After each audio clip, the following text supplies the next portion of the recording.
कालू मंदिर का घंटा समझ गए, कोई भी आके बजा जाता है, ये हड़ताल कब खत्म होगी।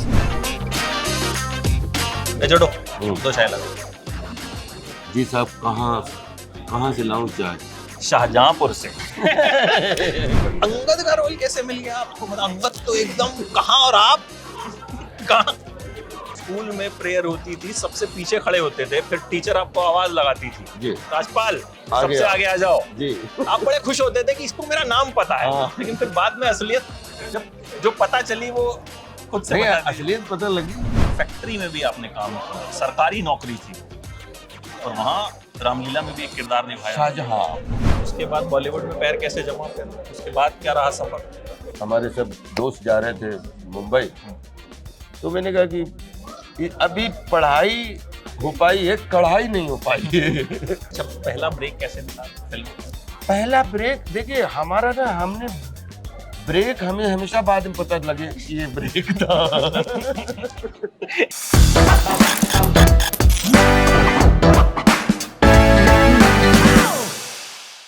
छोड़ो, दो चाय लगा। जी साहब, कहाँ से लाऊं चाय? शाहजहांपुर से।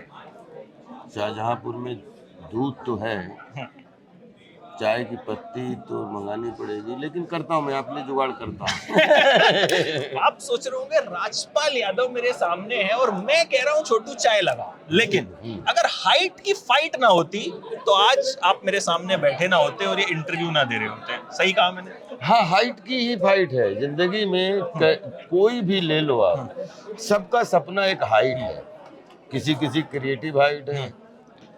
मतलब जिंदगी में कोई एक मिशन या विजन बनाता है तो बोलते हैं मंजिल बहुत दूर है, मतलब मंजिल बहुत लंबी है, तो आई थिंक दुनिया में अगर एक एज एन एक्टर एक फिजिकल फिटनेस की या फिजिकल स्ट्रक्चर की बात करें तो उसमें भी एक हाइट है, 100% अमित हाइट है। लेकिन आपके जीवन रूपी ये शरीर से जो सपने देखे जाते हैं उसमें भी जितनी भी फाइट है वो सब हाइट को लेके फाइट। शाहजहांपुर में आप पैदा हुए? जी, शाहजहांपुर से 50 किलोमीटर दूर गांव है कुंडरा, वहाँ हमारा 15 अगस्त को आपने एक बार एक कविता सुनाई थी और उसके बाद जो है आपको लगा कि कुछ ना कुछ मैं बोल सकता हूँ, ऐसे ही कुछ हुआ था? वो कविता एक, जिसके लिए प्रताप सिंह ने धूल जंगलों की छानी, फिर भामा शाह बना दानी, मतलब महाराणा प्रताप जी के ऊपर, तो वो कविता सुनाई थी। तो एक्चुअली उस कविता से इतने डर गए थे कि मतलब हाथ पैर सब कांप गए थे, और मतलब वो टीचर को यही कहना पड़ा, नहीं बेटे कोई बात नहीं, अगली बार। तो आई थिंक वो कविता सुनाने तो गए थे कि चलो सब बच्चे सुना रहे हैं, तो 7-8 साल के आप होते तो आपने भी अपना नाम लिखा दिया, लेकिन वो कविता ने जो डर बिठाया आज मतलब शरीर में, तो आई थिंक वो डर धीरे धीरे बहुत सारी पाठ करने का मौका मिल गया, लेकिन डर आज भी है। आप स्कूल में प्रेयर होती थी, सबसे पीछे खड़े होते थे, फिर टीचर आपको आवाज लगाती थी, जी, राजपाल सबसे आगे आ जाओ। जी। आप बड़े खुश होते थे कि इसको मेरा नाम पता है। लेकिन फिर बाद में असलियत जो पता चली वो खुद से बता दी। असलियत पता लगी जब बच्चे खड़े होते हैं तो उनको पता नहीं होता कि सब लोग लाइन में खड़े हो जाओ, तो कौन बच्चा आगे खड़ा होना चाहिए, कौन बच्चा पीछे खड़ा होना चाहिए। तो हमेशा चाहे प्रेयर सुबह की हो, चाहे कोई विजिटिंग फैकल्टी या कोई गेस्ट आ गया, तो हर टीचर की चलो बच्चों लाइन में लगो, राजपाल आ गया हो, चलो बच्चों लाइन में लगो, राजपाल आ गया। तो एक बच्चा जिसको गलतफहमी हो जाती है कि यार बड़े लोग प्यार करते हैं मुझे और बड़ी इज्जत है, लेकिन बाद में पता लगा कि हाइट का कॉम्बिनेशन बिठाने के लिए ये सबसे छोटा सबसे आगे, सबसे उससे बड़ा उससे बड़ा उससे बड़ा उससे बड़ा, तो क्या है हर बच्चे की मुंडी दिख जाती है। अच्छा, तो ये मतलब मेरा एक, जब इसका मीनिंग पता लगा कि नहीं मैं सबसे छोटा हूँ इसलिए आगे खड़ा किया जाता हूँ, तो वही उस दिन लेसन भी मिला कि अगर सबसे छोटे को दिखना है तो आगे खड़ा होना पड़ेगा, तो जिंदगी के करियर में भी दिखना है तो आगे खड़ा होना पड़ेगा। तो वो एक एक्चुअली वो एक लेसन भी था, एक ट्यूशन भी थी। और आज भी अमित आप लोगों की दुआ से जो है जहाँ भी खड़े हों, अगर पीछे खड़े हो जाएं तो लोग हाथ पकड़ के आप जैसे भाई बंदूकदार करने वाले आगे राजपाल खड़ा जहाँ कर खड़े होते हैं, मतलब कॉमेडी की लाइन तो वहीं से शुरू होती है। राजपाल जहाँ से खड़े होते हैं, मुझे ये लगता है कि क्रिएटिव वाइब्रेशन वहां से हालांकि शुरू मैं आपको सिर्फ कॉमेडियन नहीं मानता हूँ, मैं आपको एक अच्छा कैरेक्टर आर्टिस्ट भी साथ में मानता हूँ, क्योंकि Thank बड़े you. सारे ऐसे किरदार हैं जो आपने निभाए जो कॉमेडी से इतर भी हैं। जी। अभी अर्थ में तो मतलब कमाल था वो, तो मतलब वो हम लोगों के लिए वो एक शॉक थी वो फिल्म, कि भाई मतलब ये क्या है। अब जैसे हम लोग ना, हमारे लिए सिनेमा एक क्रिकेट के स्टेडियम में जैसे टेस्ट मैच होता है और आईपीएल होता है और वनडे होता है, वैसे एंटरटेनमेंट के स्टेडियम में हमारे लिए टेस्ट मतलब बड़ी, जिसमें आप लीड कर रहे हैं और जिसमें आपने आईपीएल मतलब 2 ओवर 3 ओवर छक्के चौके मारे और निकल गए। तो हम अलग अलग तरीके से सिनेमा को जीने की कोशिश करते हैं, लेकिन जिम्मेदारी जो भी मिले, चाहे बैटिंग की मिले, चाहे बॉलिंग की मिले, चाहे फील्डिंग की मिले, उसमें एंटरटेन भरपूर होना चाहिए, चाहे सीरियस एंटरटेनमेंट हो और चाहे कॉमिक एंटरटेनमेंट हो। बिल्कुल। अगर आप कोई सीरियस फिल्म देख रहे हो और आपको हंसी आ रही है तो वो फिल्म भी फेल है, और अगर आप कोई एंटरटेनिंग फिल्म देखने गए और पता लगा कि दोस्त आपको बिल्कुल हंसी नहीं आ रही और आपको बड़ा अजीब सा बोरियत हो रही, तो उससे बड़ी ट्रेजेडी भी कोई सही नहीं बात है। तो मुझे वैसा लगता है कि चाहे मुख्य भूमिका में, चाहे सपोर्टिंग भूमिका में, चाहे कॉमिक भूमिका में, चाहे पॉजिटिव भूमिका में, जिस भी भूमिका में मिले, एंटरटेनमेंट इतना जनता जनार्दन को पहुंचना चाहिए कि उनका देखने का मतलब निकल जाए कि ये फिल्म देखो। उसके बाद आप एक फैक्ट्री में भी आपने काम किया, सरकारी नौकरी थी वो, और वहाँ रामलीला में भी एक किरदार निभाया। शाहजहांपुर हाई स्कूल जब पास किया, फर्स्ट ईयर में राजकीय इंटर कॉलेज में एडमिशन लिया था, तो उस समय हमारे यहाँ जो शाहजहांपुर में ऑर्डिनेंस क्लोथिंग फैक्ट्री है, उसमें सब बच्चे फार्म भरते थे। 3-4 हजार फार्म आते हैं लगभग, 35 लोग सेलेक्ट और 35 लोग सिलेक्ट होते हैं। तो मैंने भी उसमें भर दिया, चला गया एग्जाम देने, तो एग्जाम में पास हो गया, फिर फिजिकल फिटनेस हुई, उसमें भी पास हो गया। तो पता लगा कि 2 साल के लिए अप्रेंटिस अगर इसमें कर लोगे तो जीवन भर के लिए आपको नौकरी यहाँ पे इस दर्जी खाने में मिल जाएगी। और तो मतलब ऑर्डिनरी क्लोथिंग फैक्ट्री वो कपड़ा बनाने की फैक्ट्री है, जिसमें सेना के पैराशूट से लेके और कपड़ों की कॉस्ट्यूम से लेके हर चीज़ उसमें से ली जाती है। तो मुझे ऐसा लगता है कि चलो क्लोथिंग फैक्ट्री का दर्जी जो है वो क्रिएटिव फैक्ट्री का दर्जी बन गया। तो अंगद का रोल कैसे मिल गया आपको? मतलब अंगद तो एकदम कहाँ, और आप कहाँ? अंगद मेरा बहुत प्रिय कैरेक्टर है, क्योंकि हमारे जो फैक्ट्री है उसमें सर बहुत हजारों लोग काम करते हैं, तो उसके जितने भी कर्मचारी लोग हैं उसमें साहब सब 200-300 लोग मिलकर रामलीला हर साल करते हैं, 2-3 महीने अभी भी होती है? अभी भी होती है, हर साल होती है। तो जब हम अप्रेंटिस करने गए थे तो मुझे भी रामलीला में काम करने की इच्छा, क्योंकि वो दशहरे का सबसे बेस्ट टाइम होता है शाहजहांपुर का। तो पूरा शाहजहांपुर आता है वहाँ पूरा, और वो मंच भी बना है साल भर में, रामलीला मंच उसको बोलते हैं। तो मैंने भी नाम लिखाया और कर रहे थे, रिहर्सल खूब किए, तो छोटे छोटे किरदार, लेकिन मेन किरदार जो है वो अंगद का दिया था। और अंगद का पैर जमाने वाला जो सीन था, अंगद रावण संवार, वो 2-3 महीने के उन फैक्ट्री वाले सब एक्टर्स के बीच में शाहजहांपुर के, वो एक अलग ही फन था। 1 साल ही कर पाया, लेकिन मजा बहुत आया। उसके बाद बॉलीवुड में पैर कैसे जमा फिर? उसके बाद क्या रहा सफर? उसके बाद में बॉलीवुड, जब 90 की बात है कि एनएसडी गए आप? नहीं, उससे पहले भारतीय नाट्य अकादमी लखनऊ। राइट। जहाँ स और श की बड़ी दिक्कत, अनुशासन, वो आपने अनुशासन किया था। करेक्ट। एक विभा मिश्रा जी थी भारत भवन भोपाल से, तो विभा दीदी ने एक वर्कशॉप कराई थी उत्तर प्रदेश संगीत नाटक अकादमी की तरफ से। कोरोनेशन आर्ट थिएटर ने उसको ऑर्गेनाइज किया था। तो उसमें 2 नाटक हुए थे, एक भुवनेश्वर एक रंग और एक अंधेर नगरी चौपट राजा, टकासिर भाजी टकासिर खाजा। तो उसमें मुझे गोवर्धन दास की भूमिका करने का सौभाग्य मिला। वो इतना किरदार हिट हुआ शाहजहांपुर में कि जिस शाम को उसके परफॉर्मेंस हुई उसमें 100 तालियां मिली। तो उस समय एक्चुअली वो नाटक मेरी जिंदगी में कि अब आटा ही हमारी आर्ट ही हमारा आटा है।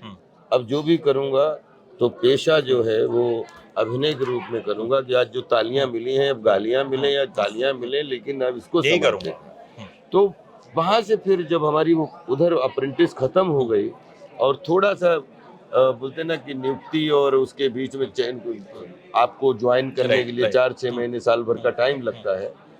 तो उस समय हमने फॉर्म भर दिया था शाहजहांपुर लखनऊ के लिए, क्योंकि ऑर्डिनेंस क्लोथिंग फैक्ट्री में हम अप्रेंटिस करने लगे थे, तो फिर हम प्राइवेट पढ़ाई करने लगे, क्योंकि दोनों सरकारी संस्थानों में एक साथ नहीं पढ़ सकते। तो हमने फिर प्राइवेट पढ़ाई की, फिर ग्रेजुएशन पूरा किया और शाहजहांपुर से हम लखनऊ चले गए। भारतीय नाट्य अकेडमी में हमारा एडमिशन हो गया। वहाँ पे ये बस अमित सच बोली आपने कि हम शाम को बैठे थे लखनऊ में और आ गए, तो वो लोग बोले शाम नहीं शाम। तो मुझे लगा कि मुझे जो गलतफहमी थी कि मैं बहुत बड़ा एक्टर हूँ, तो हमने कहा था अभी तो बोलने का ही बेस खराब आप शाहजहांपुर के बड़े एक्टर थे ना। लेकिन थैंक यू लखनऊ कि लखनऊ ने जो है वो एक हमारी शाम को सुहानी शाम में बदल दिया। और आई थिंक मुझे वहाँ पे डिक्शन प्रैक्टिस करने का सौभाग्य मिला। 2 साल निकल गए और उसके बाद में हमारे सब दोस्त जा रहे थे मुंबई और मैंने कहा कि मैं दिल्ली जाना चाहता हूँ। तो बोले दिल्ली क्यों जाना, पढ़ाई तो कर ली ना। तो मैंने कहा कि अभी पढ़ाई हो पाई है, कढ़ाई नहीं हो पाई है। कढ़ाई के लिए थोड़ा सा आत्मविश्वास पैदा करने के लिए तो फिर एनएसडी में सौभाग्य से एडमिशन मिल गया और 94-97 फिर यहाँ से। तो बोलते हैं अच्छी बात ये भी लगी कि एक डॉक्टर होता है ना, एमबीबीएस करने के लिए 5 साल उसको लगाने पड़ते हैं तब डॉक्टर बनता है। तो एक एक्टर बगैर 5 साल लगाए कैसे एक्टर है। तो मुझे अच्छा है कि 2 साल नेशनल स्कॉलर 3 साल नेशनल स्कॉलरशिप और 2 साल स्टेट स्कॉलरशिप मिली और ये 5 साल में तो अब अच्छा लग रहा है कि प्रॉपर कढ़ाई होने के बाद जो आत्मविश्वास पैदा हुआ उसकी वजह से थैंक यू मुंबई जिसने। अच्छा, पहला ब्रेक कैसे मिला फिल्म में? पहला ब्रेक देखिए हमारा ना, हमने ब्रेक हमें हमेशा बाद में पता लगे कि ये ब्रेक था। ऐसा कैसे? मैंने कभी ये नहीं सोचा कि मुझे कौन सी भूमिका मिलनी चाहिए। मैंने थिएटर शुरू किया एक लाइन से, एक सीन से, फिर नुक्कड़ नाटक किए एक सीन से, फिर पता लगा कि एक मंच का पहला नाटक किया एक सीन से, फिर जब इंस्टीट्यूट में आ गए तो लगभग फिर उसके बाद वो इंस्टीट्यूट में जाने से पहले शाहजहांपुर में एक सीन से शुरुआत हुई, लीड पहुंच गए तो कभी लीड रोल कभी सपोर्टिंग रोल। ये करते करते हमारी यही आदत जो थी वो हमने मुंबई में भी अप्लाई की। हमने गए तो एक सीरियल में 4-5 एपिसोड का एक छोटा स्वराज में काम मिला, वो DD1 में आता था और उन लोगों को अच्छा लगा। फिर किसी ने एक सीन के लिए बुला लिया उसमें भी, क्योंकि मुझे ये लग रहा था कि जब तक हमारा ऑडिशन अच्छा नहीं होगा तब तक कैसे पता लगेगा कि अभिनेता मेन लीड के लायक है कि नहीं। तो जब जंगल में भी गया तो भी ऐसे ही गए थे कि छोटा सा कोई रोल है, लेकिन हमने हर अपॉर्चुनिटी को हमेशा अपना समझ के जीने की कोशिश की और उसी में वो लोगों के लिए ब्रेक हो गया और हमारे लिए बोलते हैं जंगल में मंगल हो गया। तो एक सीन किया था शूल में, रामू जी ने देखा, राम गोपाल वर्मा जी ने बोले कि ये लड़का कौन है, तो बोले अभी दिल्ली से पास आउट हो गया है। उन्होंने मुझे बुलाया, बोले अच्छा काम किया तुमने शूल में। फिर उन्होंने 10-5 दिन के लिए फिर मुझे बुलाए, फिल्म थी मस्त, तो वो रिलीज हुई। फिर उसके बाद में जो है रामू जी ने जब जंगल अनाउंस की तो उन्होंने मुझे बुलाया और ये सिपा का कैरेक्टर सुनाया। एक ही सीन था ये एक्चुअली बताओ, और बाकी हेंचमैन था। और फिर कैसे ये जंगल में सिपा फिर वो हमारी जिंदगी मंगल के रूप में आ गया और जंगल मंगल। अच्छा, एक आखिरी सवाल जो अक्सर हम लोग जब जर्नलिस्ट भी आपस में डिस्कशन करते हैं होता है ना, तो होता है कि यार अब कॉमेडियन नहीं रहे। और राजपाल जो थे वो अगर कहा जाए तो आखिरी थे जिनको आप कॉमेडियन कह सकते हैं। मतलब हालांकि मैंने कहा कि मैं कॉमेडियन से ऊपर आपको मानता हूँ कि आप कॉमेडियन अपने आप में, तो आप इस चीज से एग्री करते हैं? नहीं, नहीं करते, मतलब Every day is beginning day. Comedian नहीं रहे इस बात से एग्री नहीं नहीं, करते? नहीं, या नहीं। राजपाल अपनी लीग के ये आखिरी सर कॉमेडियन है? जब तक ये संसार है तब तक हंसी है। हम्म। एक बोलते हैं कि जब जंगल में एक मोर होता है ना, वहाँ कोई ऑडियंस नहीं होती है। जब उसका दिल होता है तो उस पंख के फैला के वो अपना ठा के लगाता है। एक समुद्र में आप देख लो, अगर 1 मिनट समुद्र को देखते रहो तो उसकी लहरों में भी एक कमाल की जो है रोमांस होता है और हंसी होती है और बहुत प्रफुल्लित करने वाली वाइब्रेशन होती है। राजपाल यादव के पहले सालों हजारों साल जब से दुनिया बनी तब से श्रृंगार, हास्य, करुण, रौद्र, वीर, भयानक, बीभत्स, अद्भुत, ये सब रस जिंदा थे, जिंदा हैं। हम लोगों के बाद भी ये रस कोई नहीं मिटा सकता। और एक से एक, जैसे राजपाल पे कृपा हो गई, ब्लेसिंग हो गई तो राजपाल आ गए, वैसे ही कोई दूसरा आएगा, तीसरा आएगा, चौथा, वैसे 50 आए हैं। कभी भी कोई विधा एक बार जन्म लेती है, आप उस विधा को मिटा नहीं सकते। मेरा राजपाल को सिर्फ मैं, आप जिसको बोलते हैं कि ये बहुत, मैं इसको बीज मानता हूँ। और मुझे ऐसा लगता है कि जितनी विधाएं हैं उनमें काम करने के लिए एक छोटे से बीज बने रहिए, आप वृक्ष लोग बनाते रहेंगे। तो मैं हमेशा एक प्योर बीज बन के चला हूँ। मुझे नहीं मालूम मैं आखिरी हूँ कि पहला हूँ कि दूसरा हूँ कि तीसरा हूँ। किसी डायलॉग के बिना तो इंटरव्यू अधूरा है। हाँ, तो एक कोई फेवरेट जो आपका सबसे फेवरेट? फेवरेट मेरा नहीं, जनता जनार्दन फेवरेट बनाती है। आपका मेरे कुछ तो तो सारे, आपका भी। तो वही सालों मंदिर का घंटा समझ गए, कोई भी आके बजा जाता है, ये हड़ताल कब खत्म होगी। और भैया घंटा एंटरटेनमेंट लाइव का भी बजाना है, एबीपी लाइव का भी बजाना है। Thanks for calling me.